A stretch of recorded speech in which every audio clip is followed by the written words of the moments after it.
Assalamualaikum warahmatullahi wabarakatuh. Bismillahirrahmanirrahim. Alhamdulillahirabbil alamin. Allahumma shalli ala sayyidina Muhammad wa ala ali sayyidina Muhammad. La haula wa la quwwata illa billahil aliyyil azim. Amma ba'du.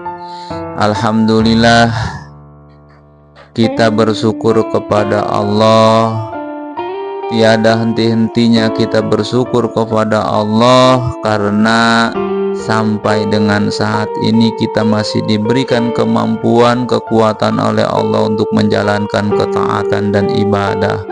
Mudah-mudahan Allah selalu melimpahkan rahmat dan kasih sayangnya, taufik dan hidayahnya, maghfirah dan ridhonya kepada kita semua.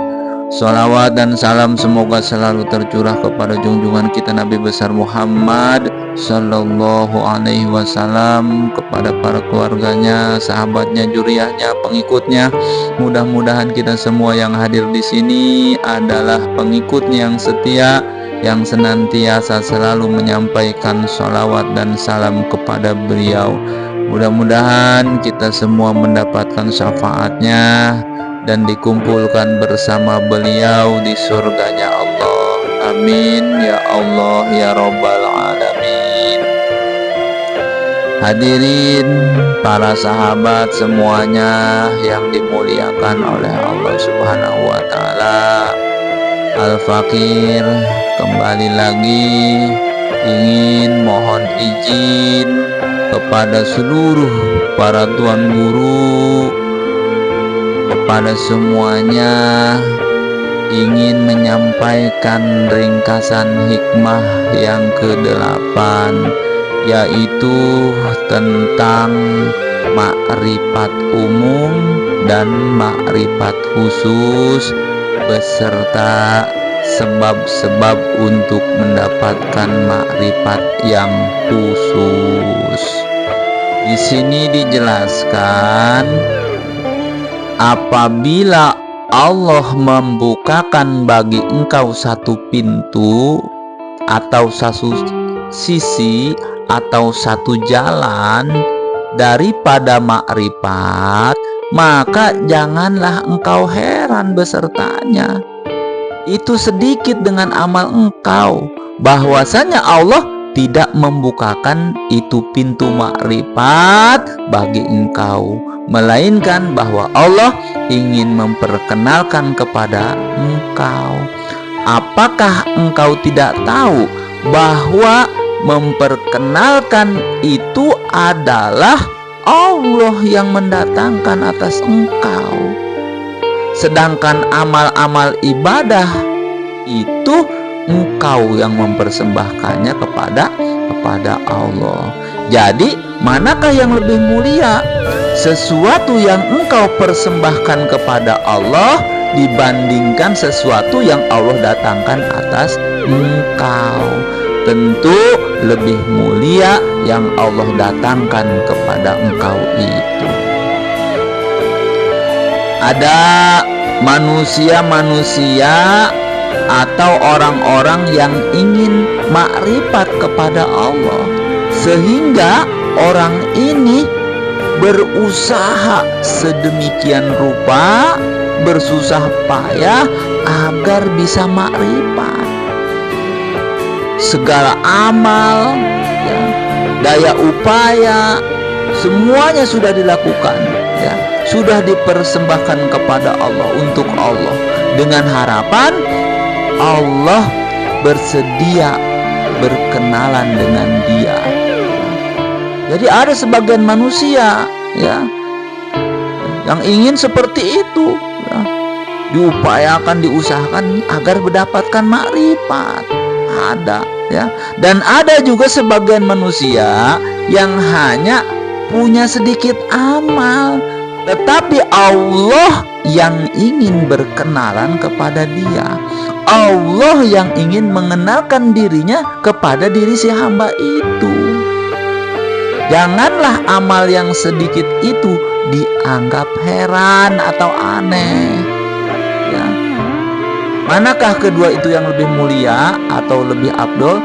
Tentu yang Allah ingin mengenalkan dirinya itulah yang lebih utama. Jadi menurut beliau, ya, makrifat itu terbagi menjadi dua. Ada makrifat yang umum, ya, ada makrifat yang khusus, ya. Engkau mengetahui dan meyakini bahwa Allah itu yang ada dalam 20 aqaid, yang wujud, qidam, baqo, mukhalafatul lil hawadis, dan yang lain-lainnya. Ini makrifat umum, ya, kita belajar 20 aqaid, ya. Ini didapat dari belajar, dari tafakur, dari mencari dalil di dalam hadis dan Quran. Inilah yang disebut makrifat umum, ya. Sesuai hadis, awaludin ma'rifatullah. Bagi setiap orang yang beriman, pasti dia sudah punya makrifat yang umum ini. Semuanya berarti sudah punya, ya. Makrifat khusus, kata para sufi ahli tasawuf itu, di dalam dunia ini ada surga, ya. Siapa yang ingin atau sudah masuk atau merasakan ke dalam surga ini, dia tidak mau masuk ke surganya Allah yang di akhirat. Dia hanya ingin bersama Allah di akhirat. Inilah yang disebut makrifat khusus, yaitu kenal kepada Allah, ya. Syekh Abu Bakar Al-Madani berkata, barang siapa yang sudah makrifat-makrifat yang khusus kepada Allah, maka hidupnya akan dipenuhi dengan kebahagiaan dan kesenangan. Ini yang disebut surga dunia, sudah kenal kepada Allah, ya. Makrifat khusus itu bahwa engkau merasakan semua amalannya itu merupakan seluruhnya adalah gerak Allah. Kita meyakini bahwa semua adalah perbuatan Allah, semuanya adalah gerak Allah. Mungkin kita tahu tapi belum pernah merasakan. Tahu nih, ini perbuatan Allah, ini gerak Allah, tapi belum pernah merasakan, ya.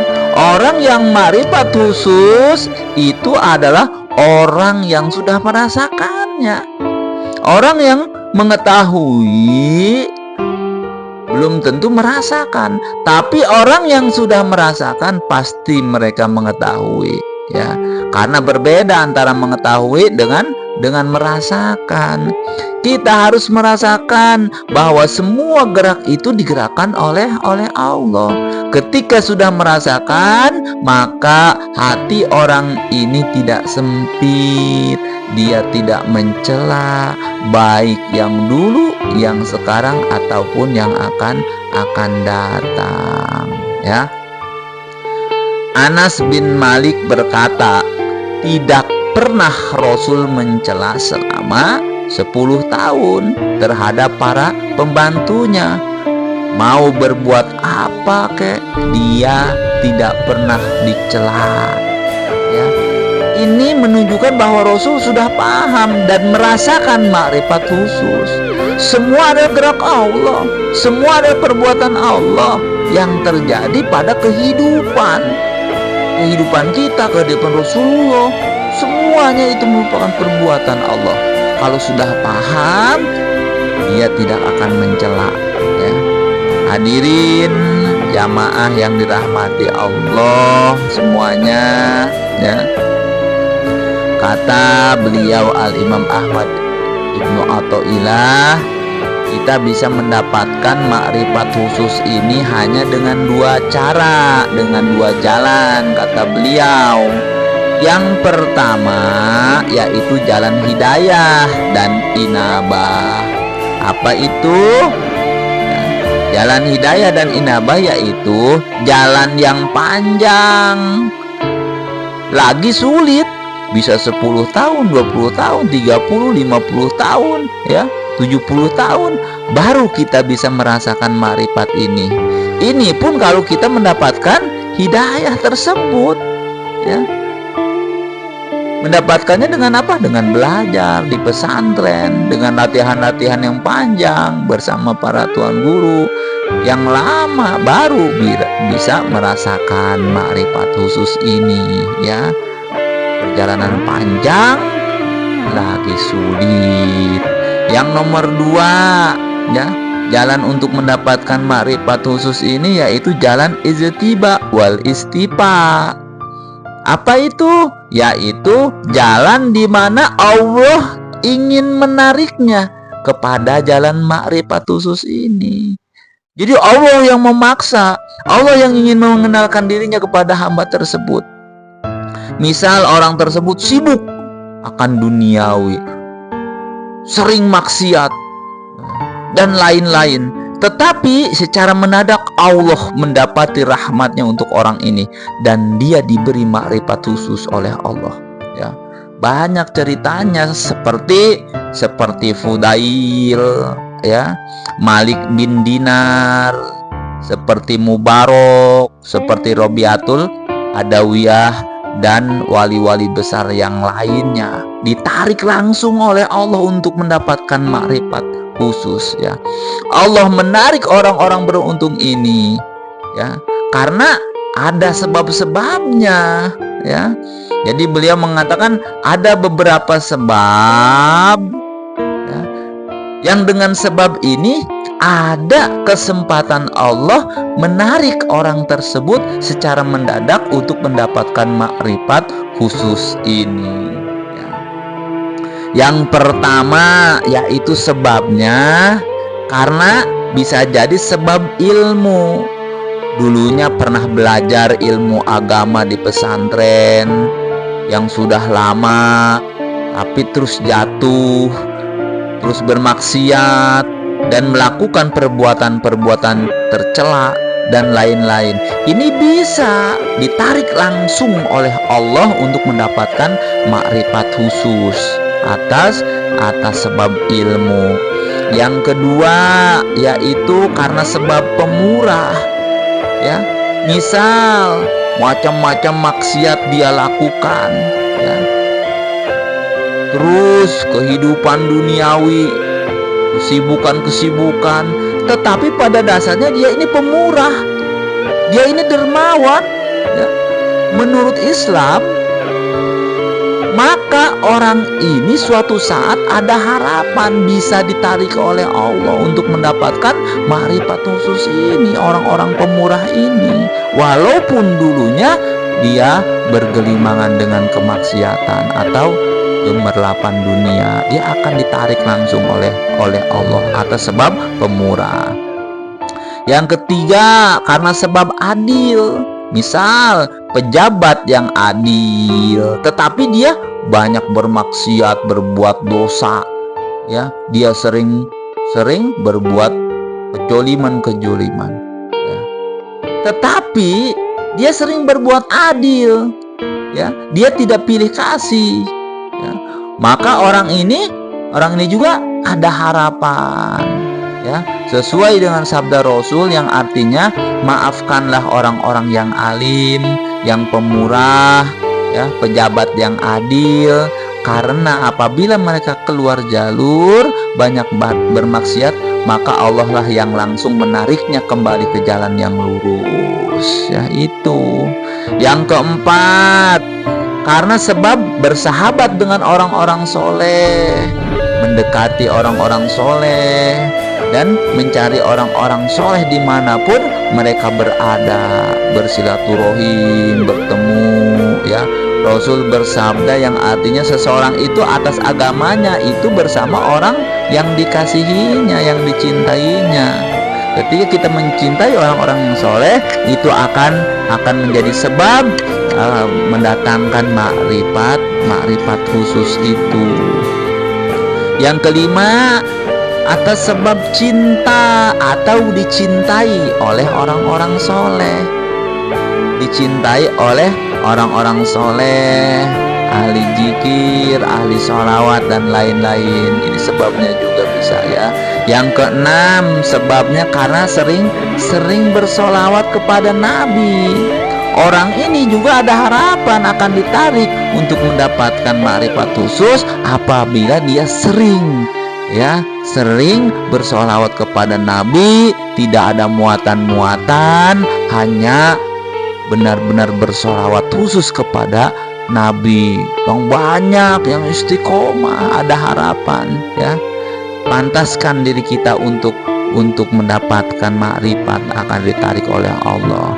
Yang terakhir, yang ketujuh, karena sebab nasabun thayyib, karena nasab atau keturunan ke atasnya itu adalah banyak orang-orang yang soleh atau wali-wali. Berkat doa mereka bisa terjadi bahwa kita itu bisa ditarik oleh Allah untuk ma'rifatullah. Nah, setiap manusia yang beriman kepada Allah pasti dia ingin mendapatkan ma'rifat kepada Allah. Pasti dia ingin, kalau benar-benar dia beriman ya. Walaupun dia hebat, raja, kaya ya, sudah senang di dunia, seolah-olah dia yang berkuasa, tetapi tidak ada apa-apanya dengan kenikmatan ma'rifatullah, yaitu kenal kepada Allah ya. Karena orang-orang ini sudah mendapatkan atau merasakan surga di dunia ya. Lebih hebatan ma'rifatullah daripada raja, orang hebat, kaya, segala macam ya. Ini harus kita cari ma'rifatullah ini. Ayo kita mencari para tuan guru yang bisa membimbing kita ya, untuk mendapatkan ma'rifatullah ini ya.